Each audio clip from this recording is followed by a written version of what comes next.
Welcome to the RuPaul Drag Race Recap Show for Season 7, Episode 9, titled Divine Inspiration. My name is Daniel Brewer from the podcast Dubious Intent Plus, and I am joined by my two amazing co-hosts from the podcast, Big Silly Homo and Cocktails and Cream Plus. Please welcome Donna Suggarz. Hello, darling. Hello, my dearest. How are you this evening? Oh, goodness. I wish I was on my own computer, but I am using another. Yes. I feel your pain, honey. I am in a hotel room on a crappy connection. So for those of you who may say, hey, you don't sound the same this week, we will be back to normal next week. But yes, we're using cups and strings this week. But the Joe Betance has lost his voice, and he is not here with us this evening. However, from northern Mexico, which is also sometimes called Canada, we are joined by the lovely and talented Beth Western. Well, good evening. Thank you for having me. And how many rooms do you have? About 6 or 7. Oh, great. It is Beth Western, better known as Turnip Head from the Turnip Style podcast, as well as Toque and Beanie. How are you, sir?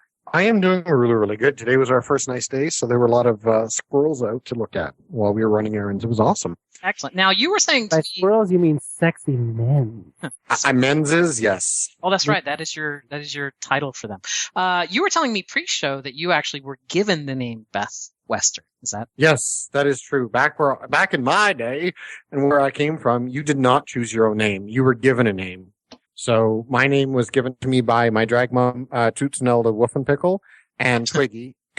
And yeah, that's how I got the name, Beth Western. Excellent. Yeah. All right. This week, the library was opened for the mini challenge, and the maxi challenge involved doing musical vignettes based off of John Waters movies.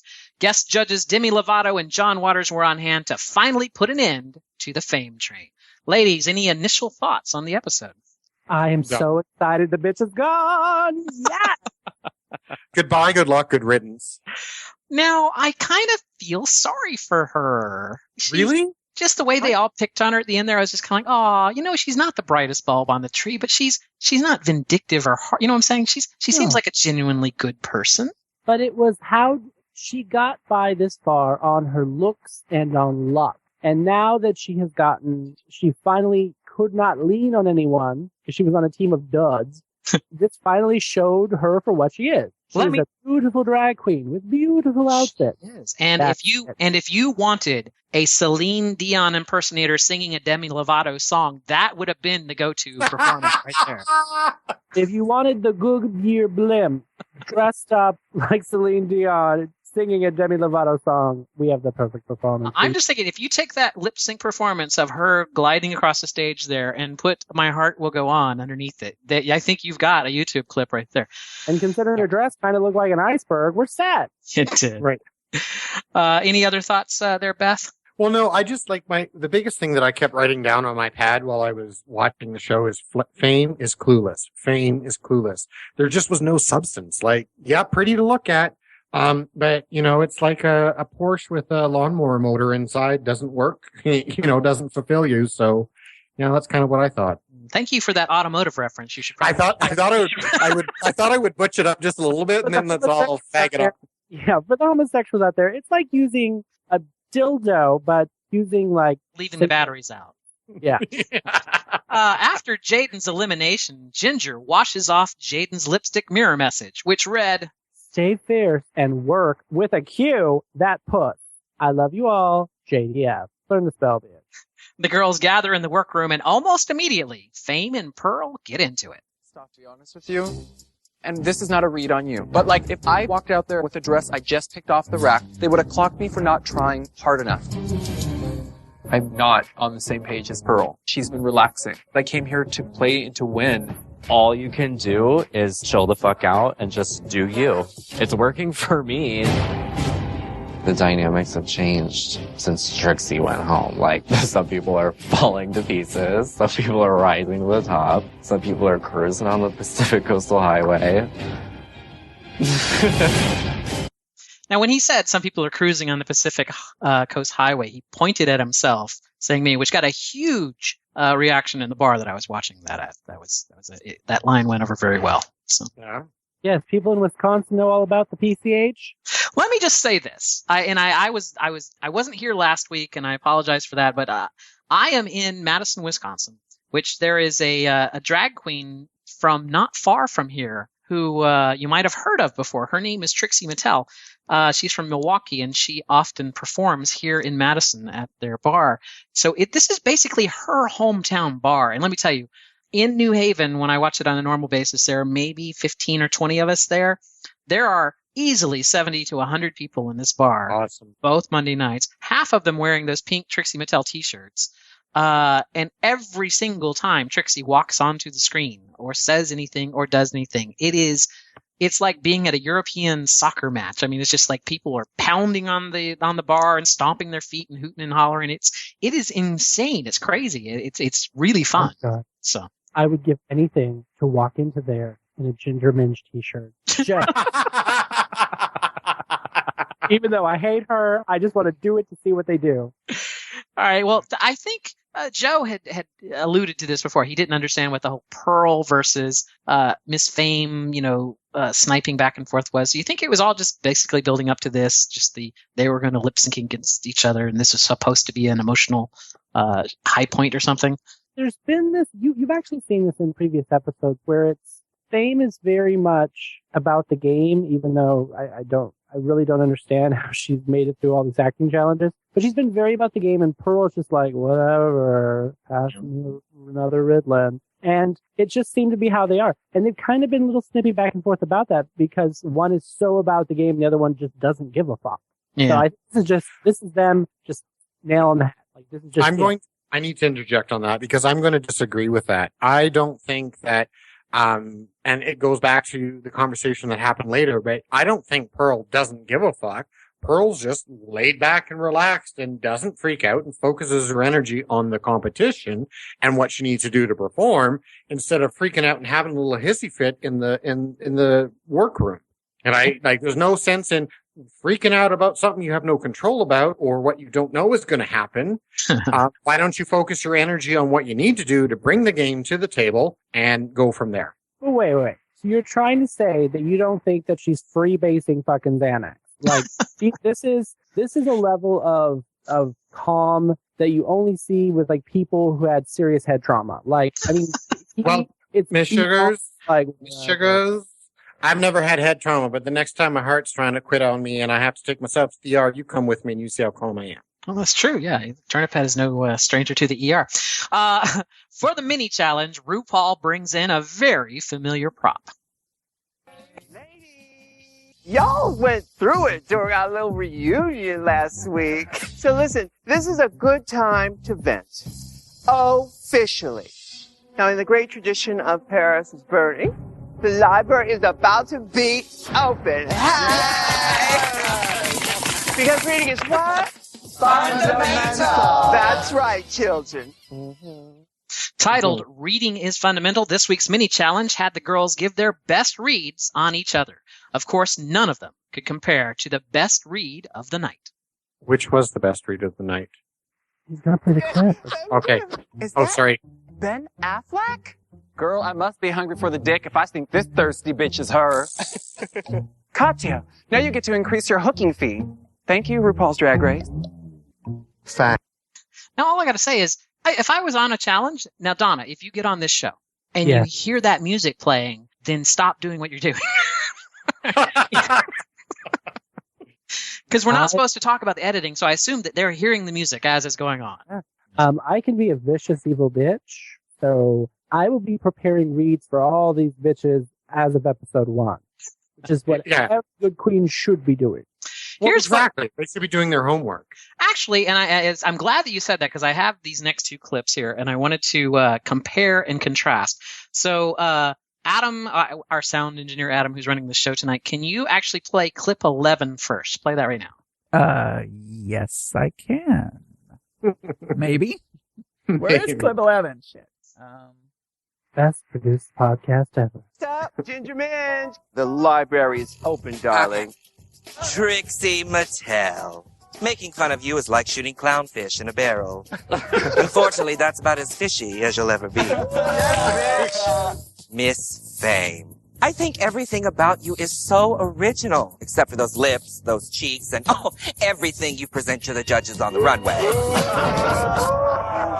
Okay, now, what I wanted to say about this is kind of like the core of my problem with Ginger Minj. These are generic reads, right? You know that there's going to be someone there that has clown makeup, right? You know there's going to be somebody there who's fake. So it's like these are just generic reads. And the thing is that as much as I have to defend Fame on this, Fame has turned out some beautiful looks that no one has seen before. That's true. So for Ginger to sit there and say, "Oh, well, you're turning out this boring stuff."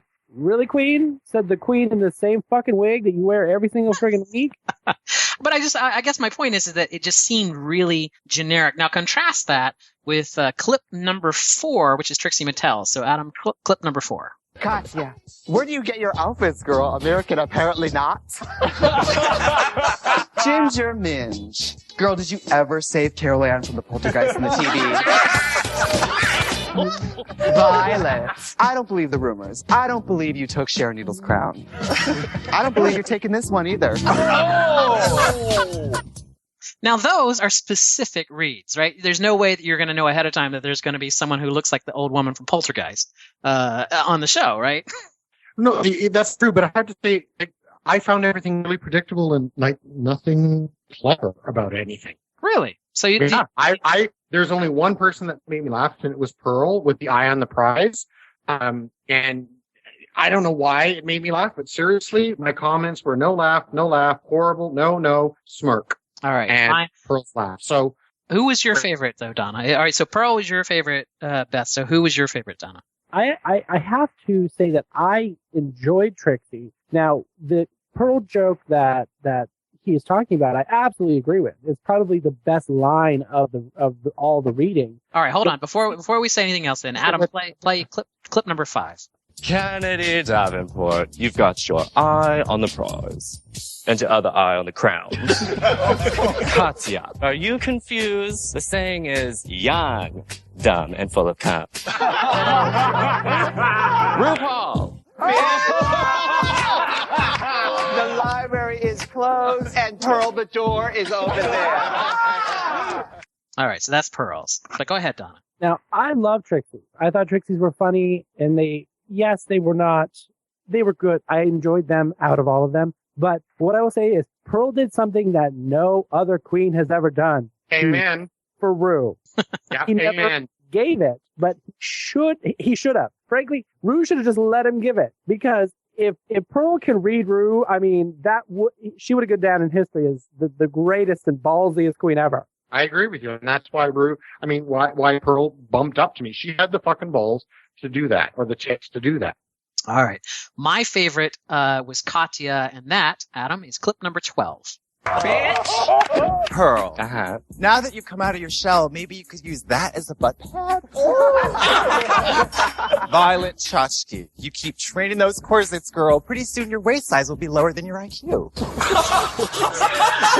Miss Fame, you are such a talented makeup artist. I have never met anybody who's able to shove their head so far up their own ass without smudging their eyeliner. Ginger Minj. That was Violet that started there. But yes, I love Katya, but that's. But I have to say, out of all of them, Katya's reads, obviously Pearl's first read and all of Katya's reads were on the spot, based in fact on these queens. Like, yes. They thought these up when they got here. Yeah. They did not have these. They didn't pull these out of their ass from months before planning. Right. So I guess my question is, my question is this, Don. Did you get your application done on time? Because I know you had some issues with your apartment and having to move and stuff. Did you at least get your submission done? I did not.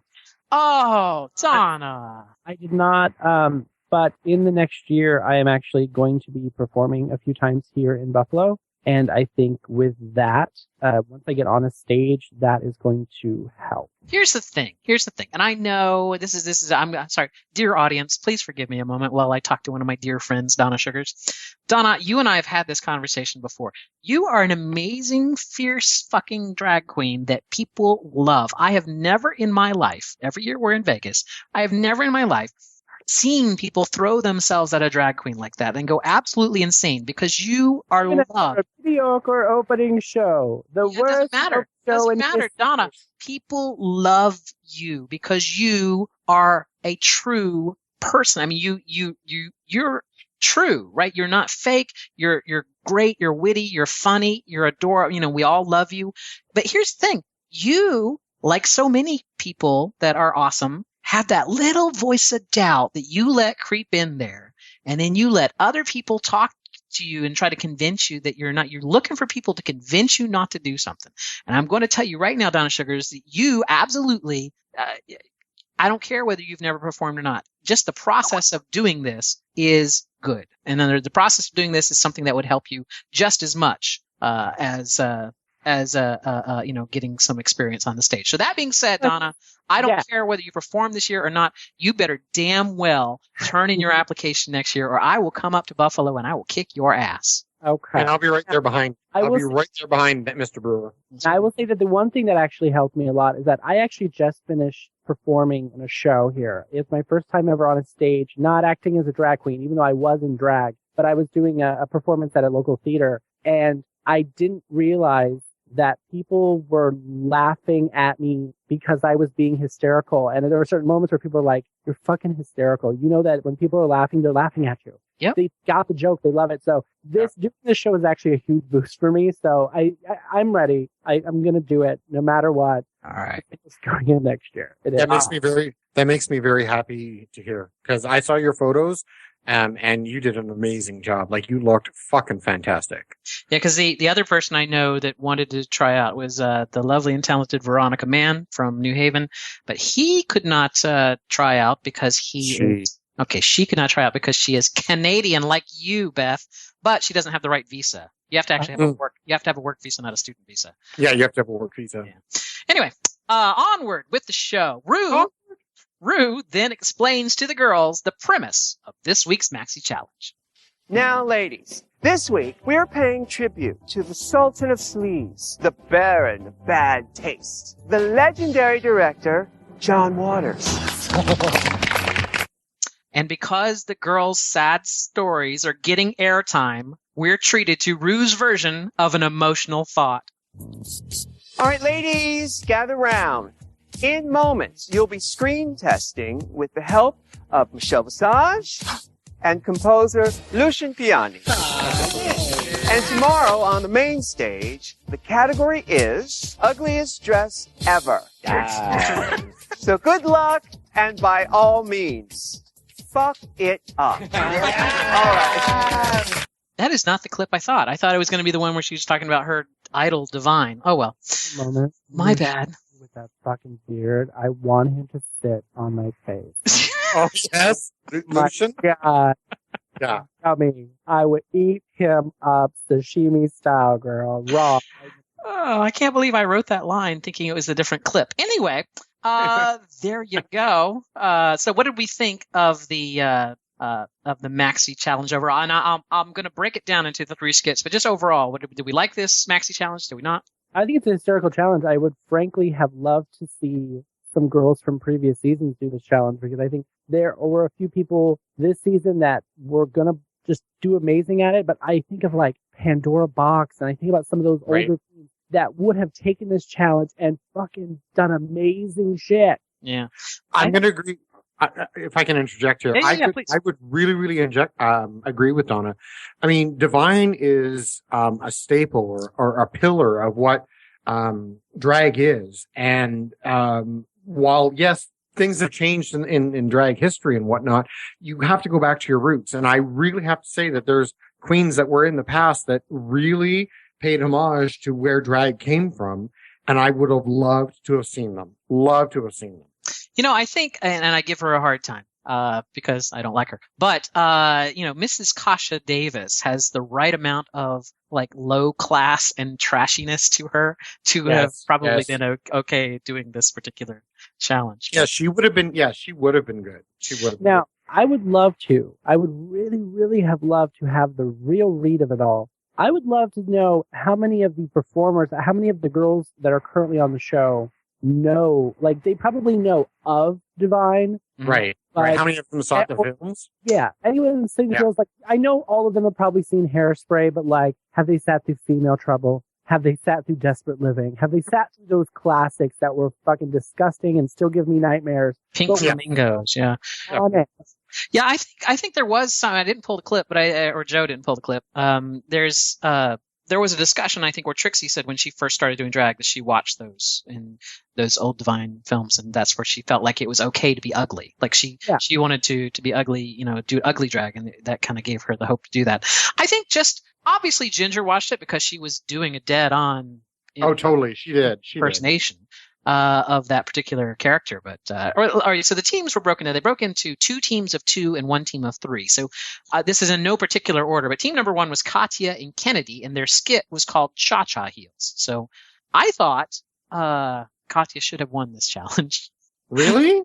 I think Michelle Visage said it best, where she said she took a nothing character and made it like steal the show and memorable. Now that to me is acting, right? That's winning a comedy challenge, as opposed to Ginger faithfully reproducing someone else's performance. Again, I remember I am very jaded against Ginger Minj. I'm willing to admit that up front. But I thought Katya did take a really throwaway character and made it hilarious. It is the difference between imitation and originality. Yeah. Like creation and imitation are 2 very different things, and Katya and Ginger were prime examples of each.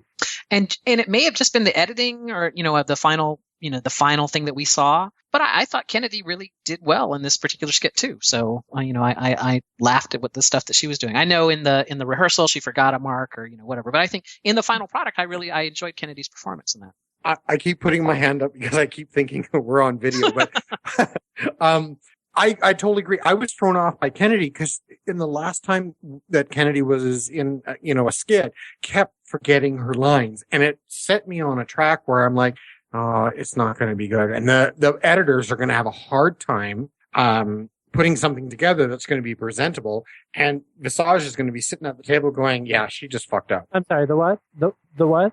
Those don't exist. What did sorry, where did I lose? Sorry. The term editors.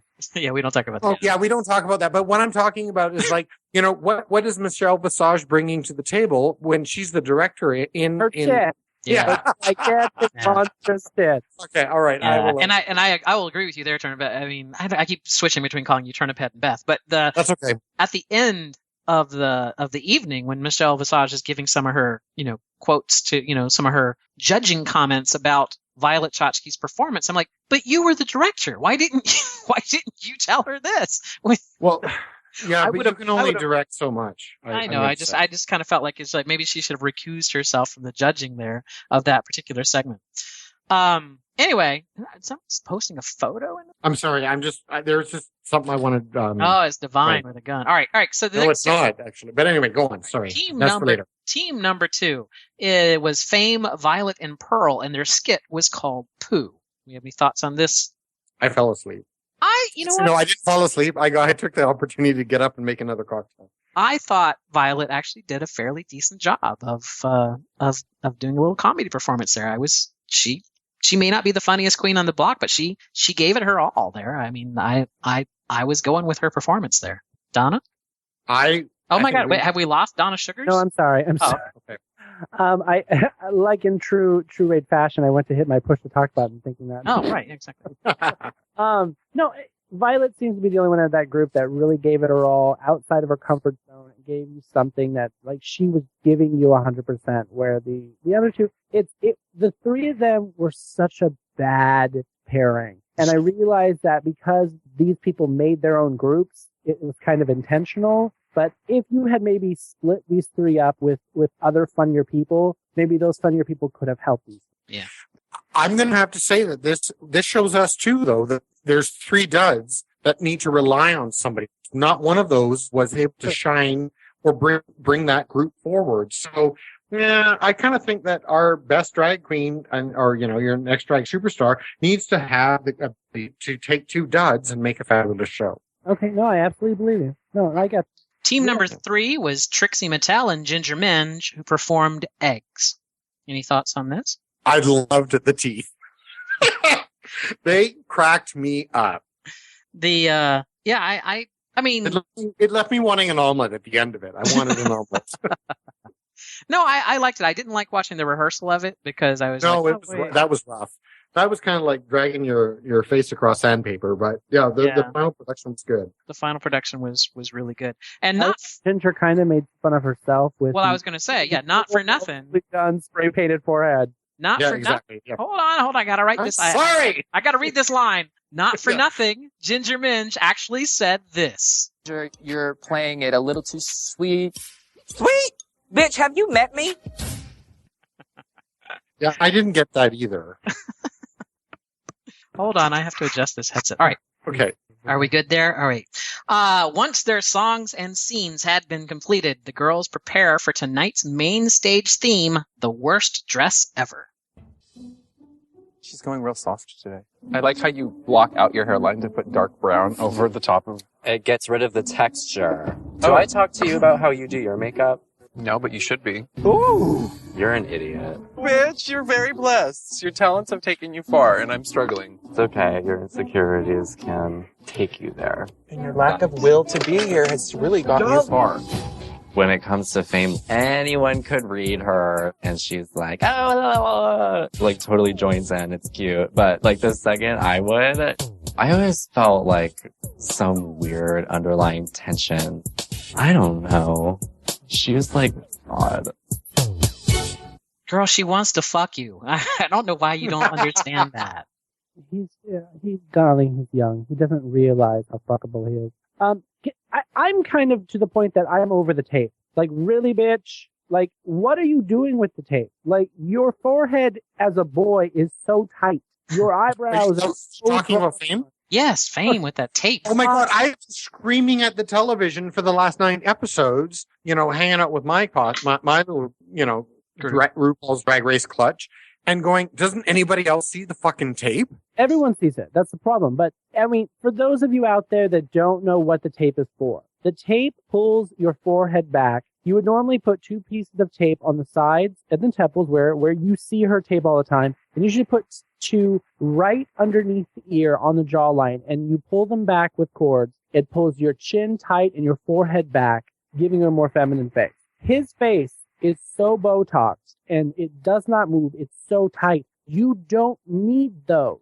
I don't understand. I don't understand why you're doing something for something that's already perfect. It doesn't make sense. It's like wanting to wash a car that was just washed. Like, it's done. Stop. Yeah. I don't know if this is appropriate or not, but did you both watch Absolutely Fabulous? Yes. Okay, so there was an episode where Patsy gets involved with a politician, and it's a big sex scandal, and she's all excited about Hello Magazine coming to do an interview, and she's using the tape with the elastics, but she's got them, right, for comedic effect, completely visible. And that's totally what the second Fame walked in that first episode. That's what I saw, and that's all I've been able to think about. Oh my God, the cops are coming to somebody. I don't know who. That's me. The sirens. It's the sirens. Yeah, but I'll mute myself in a second here. Covered up because of that headdress. There are a few times that she has had it covered up where you almost didn't see it, but she is putting that tape way too low, which makes me think the more I see her, she has got a really big head. She has a very large head because if these wigs were properly fitted to her head, they would cover them. Yeah. I would agree with you. I agree with you on that 100%. Totally. Ginger, and then we're shifting topics here a little bit. Ginger Minge and Kennedy discussed the trials of being a professional drag queen. What's been your big struggle with drag? Well, my whole career has been a struggle. It's my primary source of income. The bookings are very scarce. Drag, it barely paid the bills. I have no retirement. No, girl. Right. Like, I have nothing. It's just been, a lot of sacrifices being made because you wanted to pursue your dream as an entertainer. A full-time job as a female impersonator is not easy, especially when you have bills to pay. But I stuck with drag because entertaining is my life, is my passion. And it's the life of a working artist. It's like, it's hard, but it's satisfying and it's exciting. Now, I just wanted to say this because I don't often talk about my credentials, right? I am not a drag performer. Now go with me here. Okay, no, I'm sorry. I am not a drag performer. However, when I was in college, I was a bartender at a gay bar that had a 5-night-a-week drag show. And so I know, I've been there with all the drag queens, like behind the scenes and whatever. Almost all of our drag queens in Florida, because I worked in Ybor City, almost all of our drag queens there had day jobs. Very few of them would do this as a full-time career. And it was a true sacrifice because you would go and work your day job and then come and be in the club until, midnight or 2 a.m. And then have to get up the next day to go do your, day job. I'm going to agree with you and support you on this because when I, grew up in backwater Mexico, northern Mexico rather, it was the same thing. All the queens had full-time jobs and this was like a hobby. It wasn't a paid thing. You got tips, and how good you were, reflected in your tips. But it wasn't until I moved to Toronto and there are some queens here that are full-time queens that make a living off of it and live very well. Yeah, but those are rare. Those are the exception, not the rule. Totally the exception. That's not the rule. You have to fucking bust your ass to make it happen. Right. And I guess I feel, I guess that's kind of where I'm coming at here. It's just like, I don't necessarily feel bad. If you're not making enough money as a drag queen, then do what Get a job, bitch. Yeah, do what every other drag queen in the world. In fact, I'll give you a little behind the scenes secret to working in a drag club. People love to buy drag queen shots. They love to buy them shots. They love to buy them drinks. And these drag queens that have day jobs, of course, can't get shit-faced. So behind the reason that most drag queens prefer tequila shots is because the bartenders will actually give them a shot of water, which looks like tequila.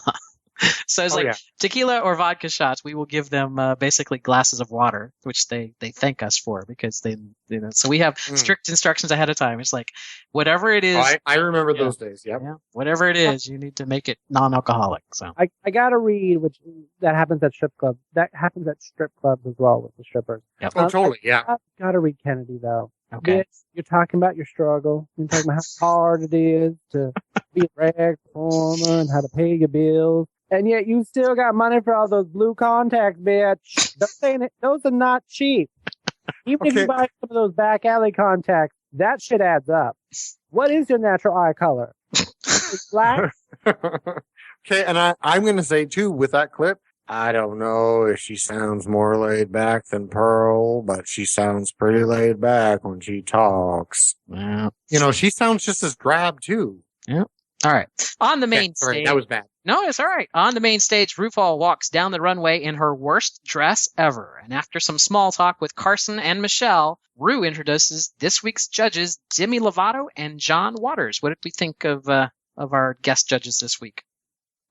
Silence. Well, I love John Waters. I love John Waters, yeah. Now, I was going to tell this story a little bit earlier, real quick. So with John Waters, okay, this tells you how naive I was when I was young and gay. I did not know that John Waters was gay. Okay. I didn't know because I had not seen a lot of his movies. Right. So I had a dear friend who used to be a background dancer for RuPaul, real woman, gorgeous, monstrous titties. And she said to me, what the fuck is wrong with you? She gave me a stack of VHSs. This tells you the time frame. VHS tapes, every single John Waters movie. She's like, you need a gay movie education. Made me watch every single one. And she would quiz me to make sure that I had watched them.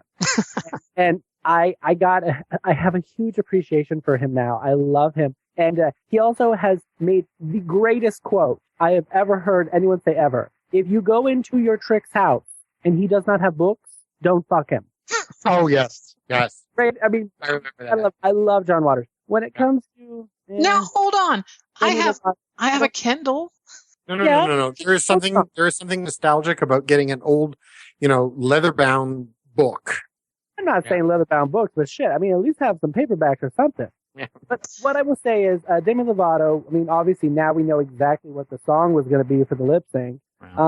This is just, some of these stars love this show and can't wait to go on the show. This is just the show that she drew. I don't think that she really added or took away from this challenge. I would like to know, Donna, and I don't know if this is the right time. Sorry, I haven't scrolled down far enough, but do you think that the song that was performed later was a drag-worthy song, like a really good drag song? No, I think it's a boring song. I think It was timed. Yeah, it was timed to come out with Demi Lovato's new album, so that you. Yeah, exactly. Okay. All right. Good. And Donna, can I ask you a personal question? Okay. Where did you see Paris is Burning for the first time? Oh shit. I believe that was one of the films handed to me by my dear friend Kelly. And Okay, cool. So that was one of the films. I was 18 years old. I was in beauty school. And Beauty school dropout. Beauty school dropout. my license. And that was one of the films she gave me, and I did not appreciate it until years later when I started hanging out with a group of gays that very much was this New York style of homosexual. Right. Very trendy, very cool. And that movie, when I watched it again, made so much more sense. And now it's just one of those movies that you watch when you're bored and you just know the lines and you say them. Mm-hmm. Right. No, and the reason I was curious about this and something I wrote down was, earlier with, the library is open and, it's always in the style of Paris is Burning. Paris is Burning can be something that's really important to a lot of people. So that's why I had to ask. Sorry. It's all right. It's just one of those quintessential gay movies that I think everyone must watch. Speaking of quintessentially gay things, Donna, do you have this week's runway look breakdown? I do. Oh, darling, RuPaul, your dress that had your naked body on it, I'd put pussy explosion. Oh, I love it. Now, Kennedy, darling, I say Kennedy was looking like the grandma from Family Matters. Cut, I put Hobby Lobby realness. Ginger, my eyes are bleeding. That dress was Trixie, darling. Prom queen, class of 1982. Pearl, darling, you're like a less expensive real sex doll. Violet, darling, I put clown couture. And Miss Fame, bitch, you stole my look. You would have worn that? I would have obviously cinched it with a belt, but shit, that's like almost every dress I own. Excellent. Adam, what happened to... Oh, my God. Adam, what happened There to it our goes. music? There it goes. There it is. Now that Donna's finished, there's the music. Yeah. Post. No, I'm not fixing it in post. I'm in a hotel room. So that's going to go out that way. I'm so sorry. The judges stab our missing co-host, Joe Betance, in the heart by criticizing Pearl. Next up, Pearl. Your dress is the least ugliest out of everyone's. I'm not gonna lie, I feel cute. With your performance, you knew your lines. A bit hesitant, but we're kind of getting down to the wire here. Yeah. So you need to go for it at this point. Yeah, I didn't even understand you were supposed to be the good divine. Next, Pearl. A lot that she's giving during her performances that make us remember her. That outfit, not only is it not ugly, it's incredibly flattering for her, so she Yes. does not follow direction. Oh, wow. And although she finally got the joke, Fame received some much-needed remarks. Next, Miss Fame. Miss Fame, you need ugly lessons. Because that dress to me is incredibly elegant. The performance wasn't my favorite. It was put on so much. As an actress, you don't have to say, look at me, I'm bad. Rawr. It should come naturally. Miss Fame. There's something about Miss Fame that I root for. When she said, fuck those bitches, I was like, okay, I like her. Her ugly dress was not ugly. The performance was ugly. And if I directed her to change something, no, that's all we were getting. She hears, but she doesn't listen. You know who the star of that scene was? Huh. The dog. The dog. So there you go. That was Fame and Pearl, who would be our bottom two this week. What did we think of? Were they right? Were they wrong? What do we think? Absolutely right. Absolutely right. That dress that Fame wore was boring. It was dumb. It's like, I'm just going to take an Afghan or not an Afghan, a comforter. It was very Vivienne Westwood or Alexander McQueen, something from the early 90s. It's like, no, that's not ugly. It's just outdated. I think to be completely honest here, let me just throw this out. I think Fame should have been in the bottom last week. Yes. I agree. And she would, and if she had gone up against Ginger Minge or Jaden Dior Fierce, she would have gone home. And looking at it this week, I think that we would have gotten a far better performance had Jaden Dior Fierce been in this challenge and Fame had gone home last week like she should have. You know why, Donna? Why? Because she would have worked that puss. Anyway, Rue shakes things up by asking the girls who. Oh no, I know. I was going to say something. Interjecting here real quick. One of the problems with Logo TV is that it is not in HD in most markets. It is very rare for Logo to be in HD.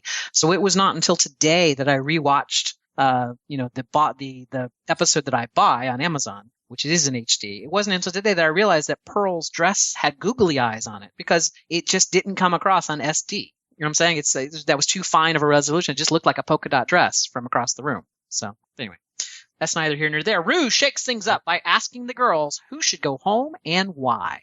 All right, ladies. At this point in the competition, I have to ask the question, who deserves to go home tonight and why?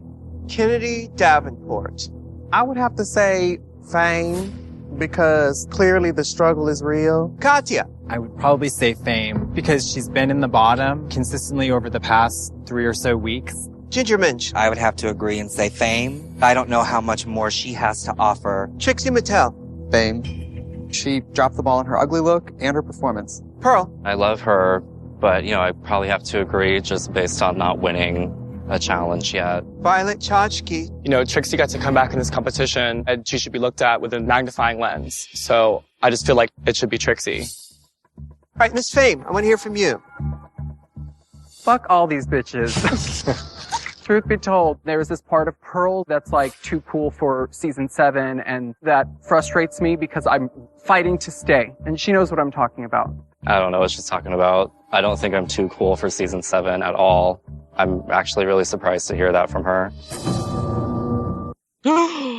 Now, I gotta say this. Say what you will about Violet, but she is playing this game to win because she's like sitting there going like, Fame is no competition for me. No, I'm going to throw out somebody who's who's competition for me that should go home. I'm not going to quite agree with that. I agree with you in what you're saying, but I don't think she's strong enough. I think she just wants to figure out who's her competition and let the weaker queen win. I don't think she's the one. I don't.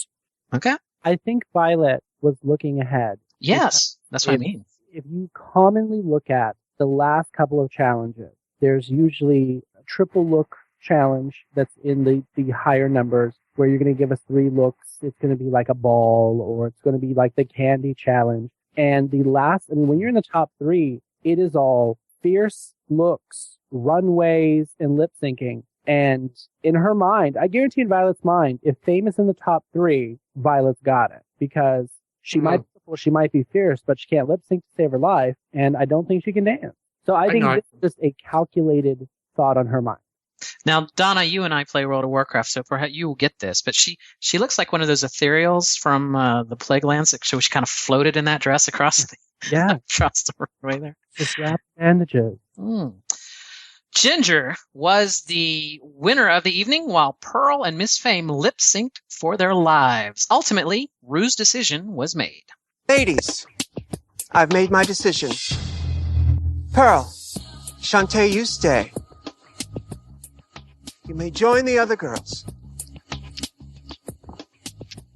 Miss Fame, your 15 minutes with us may be up, but your legend will live forever. Now, sashay away. There's always time for a queen catchphrase.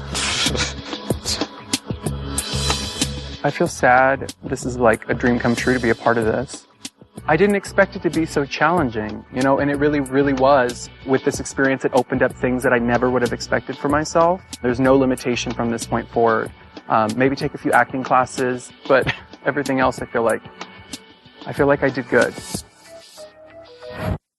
Any final thoughts on the episode? I didn't expect it to be so challenging. Challenging to be on the show and judge them? Yes. How would that be challenging? And what in the fact that this is a contest for $100,000 or whatever, why would you think it would be challenging? That seems like anyone should be able to do that. At that point, I was like, I'm resigned. I give up. I give up. What the hell were you thinking? Yep. I think overall, wasn't the strongest episode, but I generally liked it. Again, I watched it in Trixie Mattel's hometown bar. Well, not really, but close to it. And, the crowd seemed to enjoy it. And, I thought it was an episode. Okay, I'll throw this out. I don't think the right person won.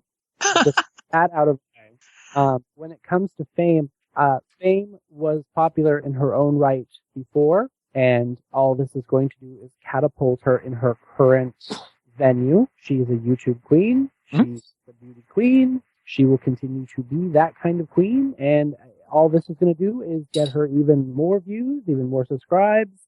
I hope her career goes great, but yeah, she was never going to. But isn't that kind of like the game plan too? Because like if you look at American Idol, the person who wins American Idol is locked into a contract for a year. So you want to get up there and not win it and be locked into that contract and make your own contract that works for you. Yeah. Okay. When it comes to this show is unlike, I think, any other show because your victory is a very short-term deal. Like in the old days, you did the tour and you had guaranteed gigs for a year. You having won guaranteed you some quality TV time. But if you look at some of the best people, the real talent of all these episodes of RuPaul's Drag Race have risen to the top, and they are the most famous drag queens from these seasons. Oh, I get that. Yeah, I agree. Honestly, Phoebe Bonet, whatever her name is, and Tyra Sanchez. Where the fuck are they? Those were previous winners. Yeah. But where the fuck are they? They're nowhere. Yeah. Phoebe Bonet has done some stuff on Broadway. Tyra is I don't know where the fuck Tyra is. Okay. She behind the Piggly Wiggly on 18th. But if you ask about Manila Luzon, if you ask about, even as much as I don't like her, Alyssa Edwards, I keep wanting to say Shangela. You look at those queens, Willem. I mean, fucking Willem. Look at these Willem's queens everywhere. Yeah. that they are everywhere and have done everything and have, I mean, Pandora Box, who have gone well and above because they were real talent. Mm-hmm. I agree. All right. Final thoughts on this. I kind of am second guessing my initial read on Pearl. If you'll recall, the first time that Pearl had the lip sync was against Trixie Mattel. And I think I said that week that she inadvertently was channeling Deborah Harry. Like she didn't mean to do it. However, she was not using that style of lip sync this week. So I'm wondering if maybe that was intentional because, that she. I think she knows how to adapt, but I really think also what killed Fame was wearing the comforter. There was no body movement. She was just all head. And if you are standing there on the fucking stage and you know that you're wearing a tent, then you need to over-animate your face. You need to over-animate your arms. You need to make it work to build a presence. Otherwise, we're looking at, you might as well, but in that dress, if you over-animate your arms gliding across the stage, you're going to look like Ursula from Little Mermaid because you can't see your feet. You're just going to be going over there. That's what I want to throw out there. Yes. If you look at previous seasons, if you look at some of these amazing runway performances, these people, first of all, she knew that she was going to be in the bottom. She had to have known that dress should have had a second dress underneath it. Exactly. That shit should have been a fucking tearaway, and she should have been in something gorgeous that she could perform the fuck out of. And, she should have also known the words to the song. But. Yes, that also could have. What I will give her, one of the greatest lip syncs of all time. You've got Raja versus Carmen Carrera.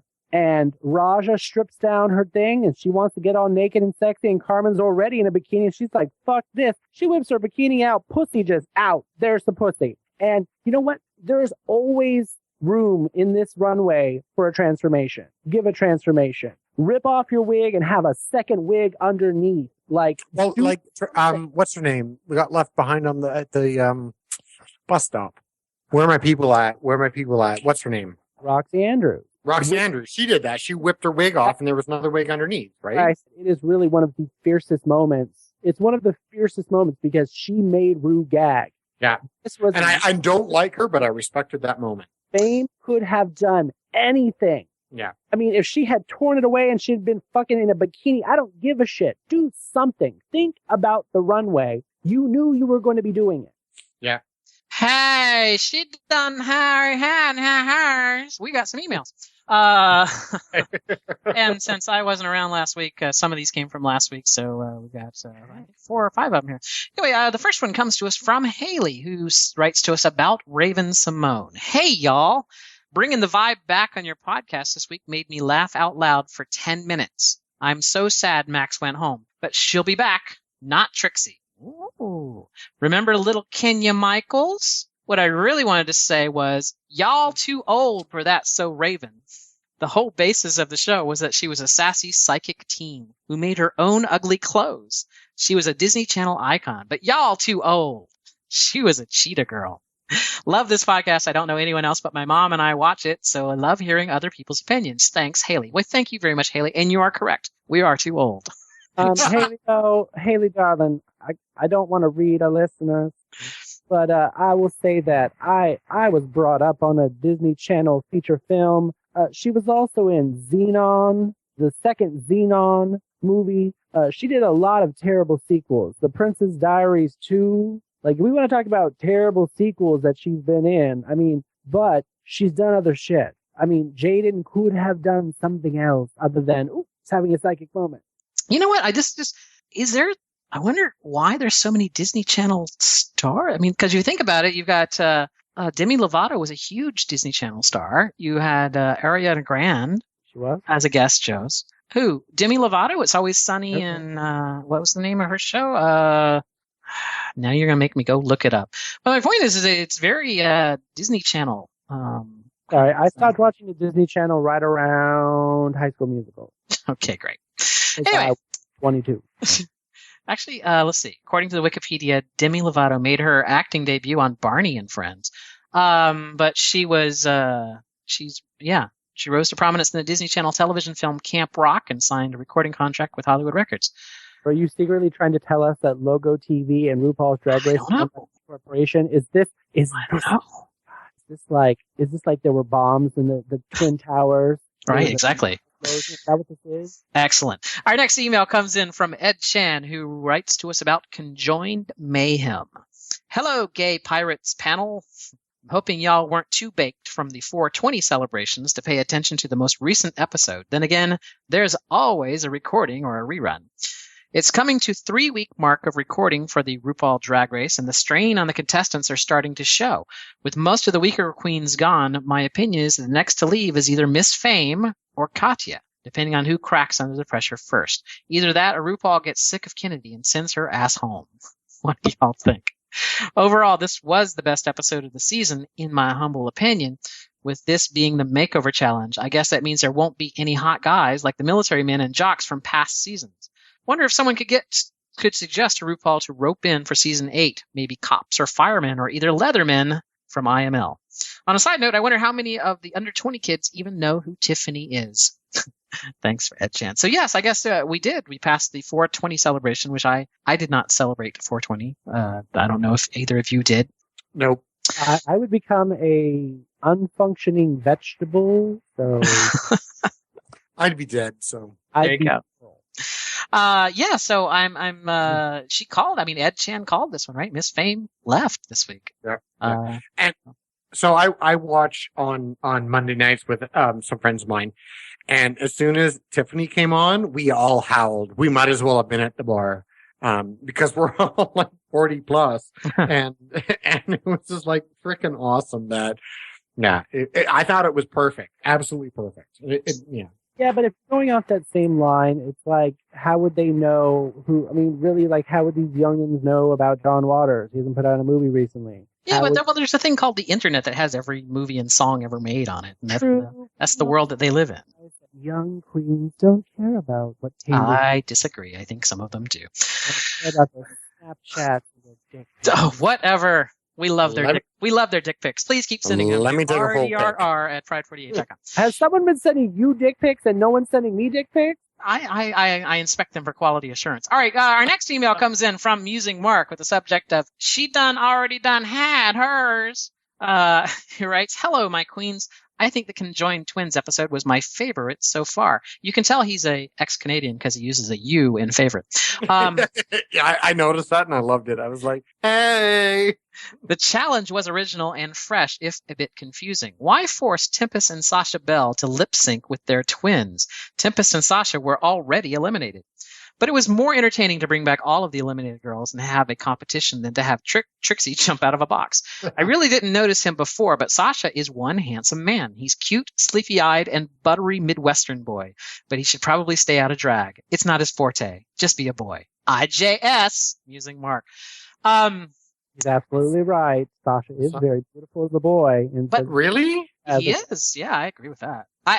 He brings up a really good point, right? In the past, when they've done the makeover the straight men or whatever they weren't part of the lip sync at the end. It's like, this came down, what I thought was so genius about that episode was that if you are doing a conjoined twin, you had to have them do a conjoined lip sync. And it really forced these queens to try and do something crazy and original and be funny. And I thought it was genius. And I think if you had split them up, it wouldn't have been the same. It wouldn't have been as good.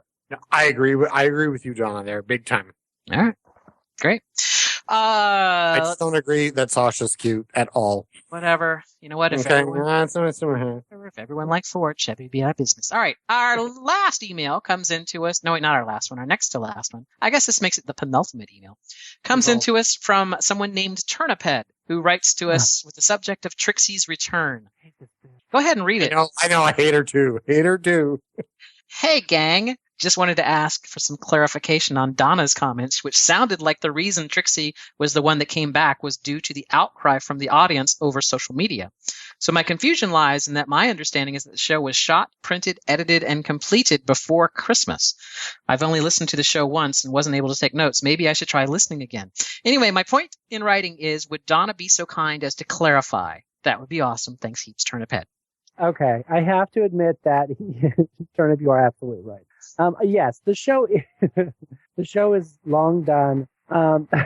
So you are right with that. I think it was more in my own head because I thought he was an amazing talent, and I'm glad he's back. I mean, really, I think that he is a great performer, and I think he deserved to be in the top. So I'm going to get my chance to believe that. Now, do you not think Trixie is cute as a boy, Jason? I mean, Turniphead? Who? I don't know. Beth, Steve, Bob. Hello, this is Harold. Trixie, is cute physically. I don't like what Trixie brings to the table, as just as a boy, but, I'm not, I don't know. It's really hard for me to articulate. Okay. I'm really happy that Trixie's back. I think Trixie has, a good opportunity here. What disappoints me about Trixie is that he didn't start out of come out of the gates wanting to win. And it kind of looked like he wanted to, the first, little bit was him, warming up. He should have come out fighting from square one. I'll say this because I said it before. I think just those first 4 challenges just didn't really give him a chance. They were so constrained in what you had to do that they weren't, you really couldn't do anything funny because it was like, here, you have to do this skit with 4 other people. And so you can't just go off and do your own. And I totally get that. But that means you need to be adaptable. Yeah. Well. I mean, any actor out there has to be adaptable, so, if you want to be accepted for a lot of roles, you have to be adaptable. All right. Well, we're getting off the point here. The point is that, can I get off the point one more time? Cause I'm genuinely curious. So we know that Joe loves himself some Pearl. Yes. We know that you love yourself some Trixie. I do. I have this weird crush on Tempest for some reason. I find him daddy-ish about him. It's kind of adorable. And I find Sasha super cute. Who do you find cute as a boy this season, Turner? Miles Davis Moody. One of the pit crew, huh? One of the pit crew. I'm not attracted to any of them. They're not my shtick. Now, I know Miles Davis Moody. I know you do. We're friends with him. And he's wonderful. Yes. He's an identical twin brother. Who's the head? He continually makes fun of my name, Turniphead. There you go. Anyway, sorry. So, all right. Our final email comes in to us one more time from Musing Mark, who writes the subject line of legendary, more like legendary. Hey guys, Miss Fame's elimination was no big surprise, but in her deference, nobody could have made that poo skit funny. The writing was bad, maybe because the skit was nothing like the original scene in Pink Flamingos. The other skits were closer to the originals and therefore funnier. The other teams had better material to work with. Ginger has risen in my estimation. Her cover of Let the Music Play on Cover Girls 2 is really good. She has some real talent. Have your opinions of her changed? Musing Mark. No, my opinion of Ginger has not changed. Me neither. However, I like Ginger Minge. I do love me some Trixie. I bought a Trixie Mattel t-shirt. And however, I am going to I'm going to let you guys know this. Katya is actually going to be in Providence, Rhode Island this coming Thursday, May 7th. So I am going to go see her. So I'm going to go and actually see Katya perform in Providence, Rhode Island. So that's how much I love Katya. So I'm going to go haul my ass an hour and a half down the road to go see her perform. Now, you know that there is an app that will tell you where drag queens are performing, right? No, I did not.